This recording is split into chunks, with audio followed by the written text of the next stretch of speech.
What's good, what's good, what's good? Hey, so today, with our 3 simple moves that we're working on, I'm gonna teach a move, one of them that I taught to Flight, right, that helped him score a lot of buckets in June, and then one that I got from Jimmy Butler, and one that Mikey likes to use a lot. So really focusing on some simple moves that anybody can add to their bag, and it's gonna help you to score a lot of buckets. Oh my God, never gonna stop. Dig up in the go and change my legal name to Pops. Y'all a bunch of birds, I ain't even got So the first move is gonna be our Rondo Fake. As we drive to the basket with the left hand, we wanna be able to sell this with the inside right hand and then front pivot back to the middle to score. Now, a few common mistakes with this finish particularly are when players are driving to the basket with their left, they throw a crossover in there and it goes back into the right hand, which you don't want to do because you only want to expose the ball for a quick half second.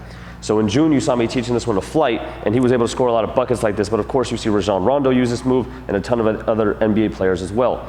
But let's say I make my move and I drive hard to this left. So I'm dribbling, I gotta make sure that I pick the ball up with the left hand, and then I can grasp it with the right. I can throw this fake here, and then at the same time that I throw that fake, I gotta make sure that my right foot is moving with the ball. So I'm left hand dribble, pick up, boom, hard aggressive step with that right foot, and then I can front pivot following my toes. So I'm sell, and then front pivot following my toes, and now we're gonna have a few options out of this to help you to really score easily once you learn how to do these things. So number one, you wanna focus on driving left, Rondo Fake, front pivot, and we'll go into a layup or a floater. That's gonna be our first and easiest option. So drive, sell, boom, turn, and float or lay, okay? If you can get those 2 things down, then we'll get into the more advanced ones, but focus on that first.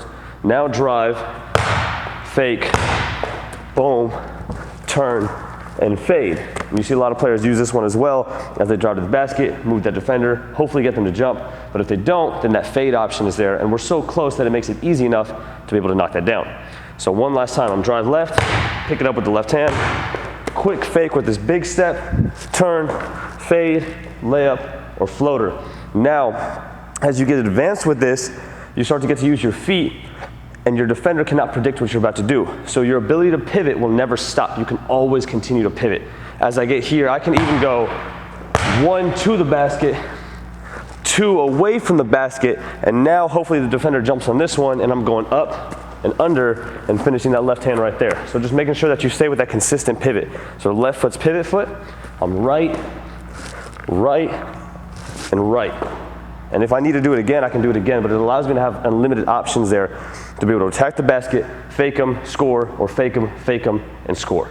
You can also do this going to the right side as well. So our second move is gonna be our punch or our touch step back or side step. As long as you're able to create space, it's super important that you can change your speeds.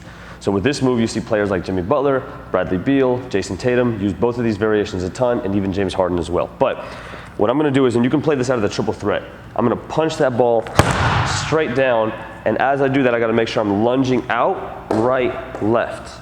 Okay, this is going to my dominant side now, but the biggest problem with this is a lot of players wanna turn it like an in-out. So if I'm driving down and I'm trying to teach this move, a lot of players come boom, and they do some sort of like in-out, and I don't need that right now. I want that ball slamming hard into the ground, aggressive, making your defender believe, right, and see how aggressive and how strong you are with that ball. Hopefully they back up, you're able to create some space.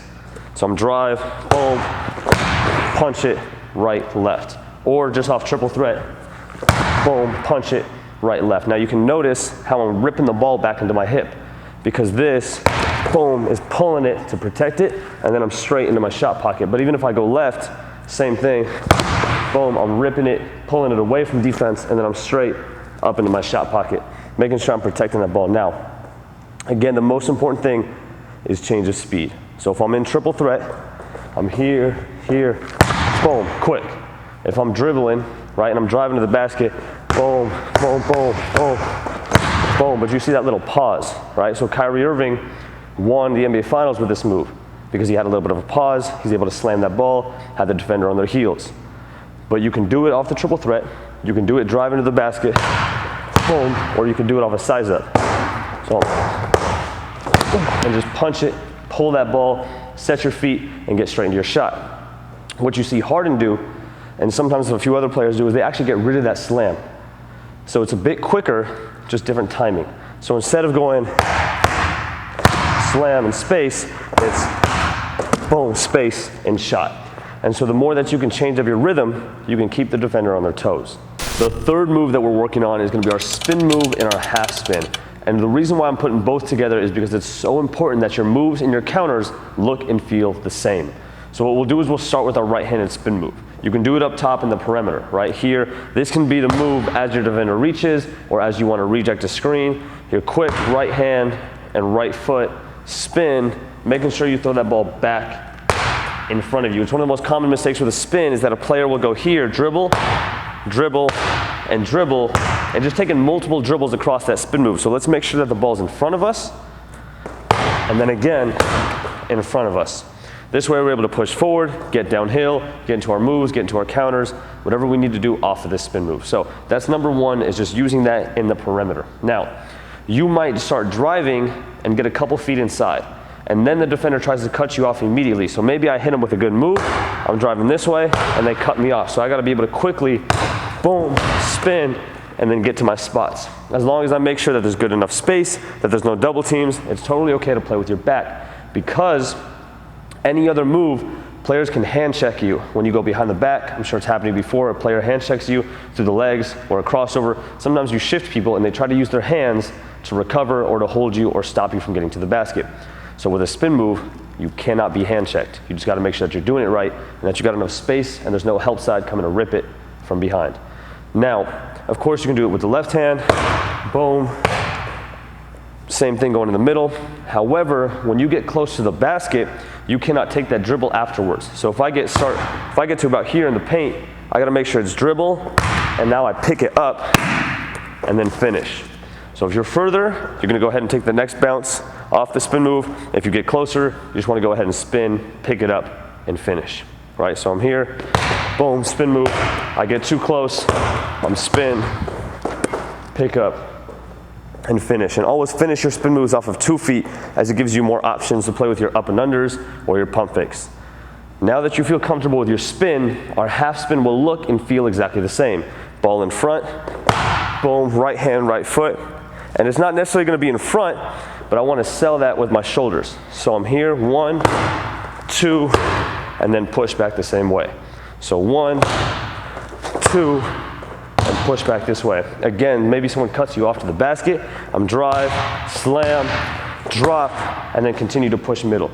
What I really gotta get is a good shoulder sell to make that defense push and try to stop the other side, right? Even if I'm going left, I'm here, they cut me off, boom, boom, and continue to the baseline. You can see the chin and the shoulder working together to sell that move and making sure that my hips stay parallel the whole time. Anytime you do a half spin, you never want that action to happen, where one foot is in front of the other foot.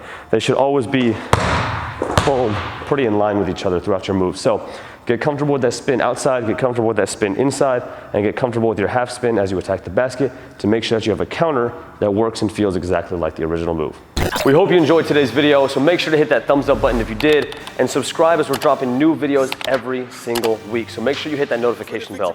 And if you hit the link and the pinned comment down below, it's gonna give you access to our new shooting program. So make sure that you go get that one, as it's an incredible program and it's gonna help you a ton. We'll catch you guys in the next video.